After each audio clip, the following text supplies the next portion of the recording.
Great panel here to discuss the implications of all of this. In our studio is Yoon Soon, the co-director of the East Asia program and director of the China program at the Stimson Center. From Beijing, Dr. Zhao Hai is an assistant research fellow at the Chinese Academy of Social Sciences. From Tampa, Dan Perkins is an author and current affairs commentator, and also with us, the president of the Global Policy Institute, Paolo von Schirach. Welcome to you all. Dan, why don't I start with you there in Tampa? President Trump really kind of ratcheting things up, escalating things, now throwing around the number of $200 billion. Got to ask you, what do you think of this strategy?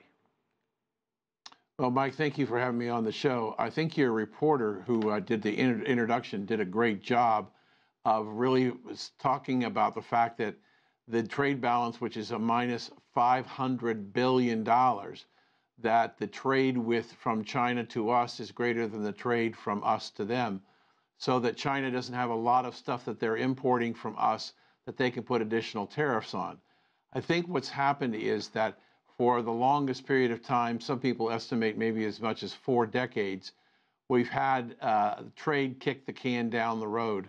And you talked about the soybean farmers, but the dairy farmers in the Midwest who would like to import or export dairy products to Canada are looking at a 230% or higher tariff going into Canada. What Trump is saying, and I agree with him, is that we should really have free trade. Tariffs are a tax on the local economy, and because we're probably the largest trading partner of anybody in the world, we have the most money in play. But I think that this whole tactic is a situation to bring to a head the whole issue of world trade and fair trade, and I'm hopeful that we'll come up with a solution. He's looking for a solution. Zhao Hai, I got to ask you about China's reaction, because we heard from the Chinese Foreign Ministry spokesperson, said China's going to come back resolutely, striking back at this. Peter Navarro also saying that he thinks China may have underestimated the strong resolve of the U.S. president, President Trump. I want to get your sense on China's position in all of this. Well, first of all, thank you for having me. And secondly, I don't think that toughness has anything to do with the American trade policy with China.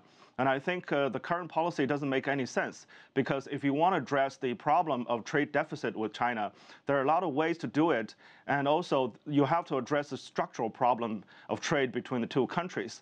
And also, I wanted to say, the real number is not up to $500 billion or so trade deficit from the U.S. to China. One thing is for sure that there's a different statistics system between the U.S. and China. U.S. statistics is about 375 billion U.S. dollars, and China is much lower than that. The structural problem between the two countries is that the saving rate in the United States is too low, and in China, comparatively, it's much higher. And the U.S. consumers is consuming Chinese goods.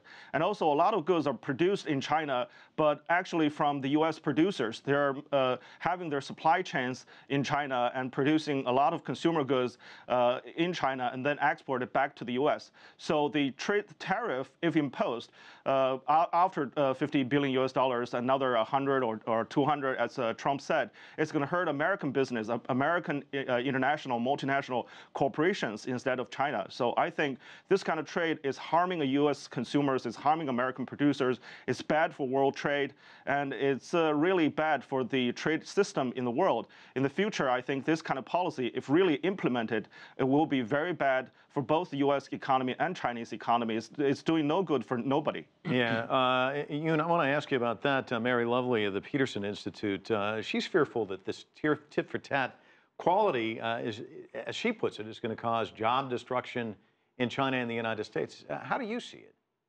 I think there are winners and losers in all these trade disputes. For the U.S. industry, some industries are going to benefit. For example, U.S. companies or technology companies have been complaining for years about this forced technology transfer that they have encountered in the Chinese market.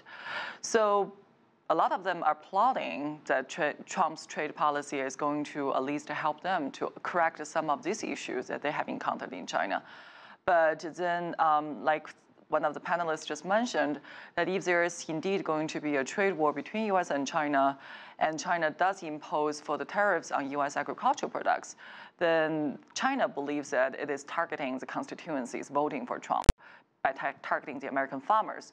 And these will be the losers in this trade dispute. So I think there will be winners and losers. Yeah, it's going to be tactical. The first wave of the tariffs is supposed to go into place July 6th. The U.S. president actually talked about that. Listen to what he had to say.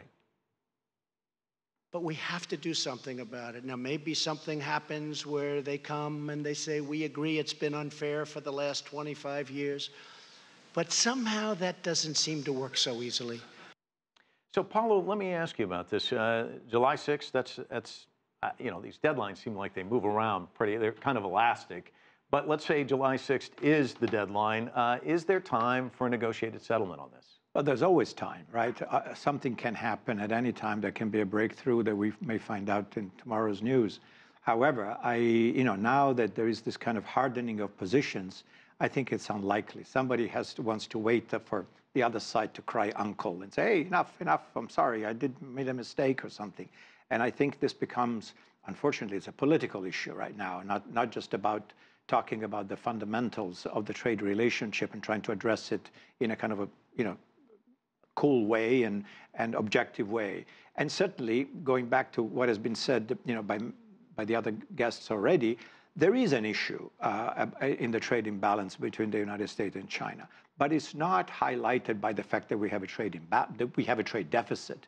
The fact, as the Trump administration keeps saying, that in any and all circumstances in which the United States has a trade imbalance with any other country, that is evidence of foul play. That is simply not true. It's simply not supported by evidence. Now, are there legitimate issues like market access and use of you know, abuses when it comes to intellectual property or use of Chinese competition policies in order to prevent or limit market access to American companies? Yes, that does exist, but that's not at the source of the trade imbalance. I mean, it's part of it, but it's a relatively small part, which is to say, if we wanted to discuss this in an intelligent way, this is not the modality.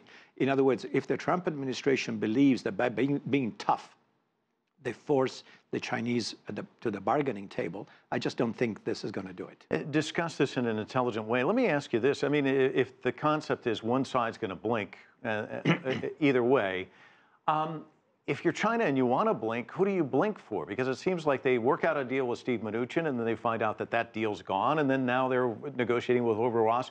Who do they even negotiate with? It seems like it's so amorphous. Yoon, why don't you take that one? Well, I think the Trump administration is certainly looking for the best deal in this negotiation process. And if there's any doubt that the deal that they reached with the Chinese could be any better, could be improved in any sense, they will come back and push for more.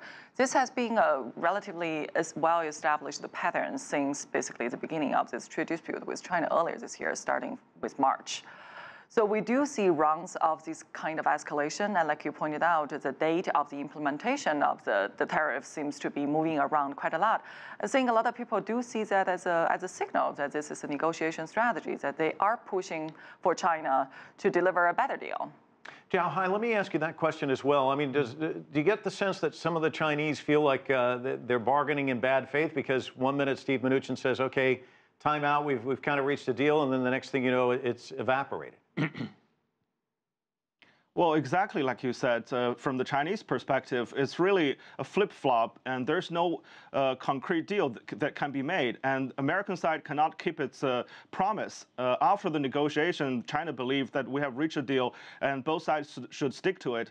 And if further negotiation is needed, then we can do it. But not like this, you know, reversing the decision that's already made, and then slap China with huge tariffs, and also asking China not to retaliate. I don't think that's a negotiation in good faith. Maybe some in America believe that's the tactic of Trump. That's his art of the deal. But from China's perspective, it's not art of the deal. It's really bad deal. And also, I think it's important to point out at this point that trade deficit is no longer the key issue here, because if that's the issue, then we can talk about it, negotiate it, and using a variety of ways to solve the problem. Now, a lot of people, including Pompeo, recently said that economic diplomacy is directly related to national security, and they wanted to basically address the national security issue. And the technology and tech firm that mentioned before is in the core of this dispute. From the very beginning, I think they have an intention to change China's system, and that cannot be done because that's China's core interest. We've got to take a short break. Stay with us. You're watching The Heat.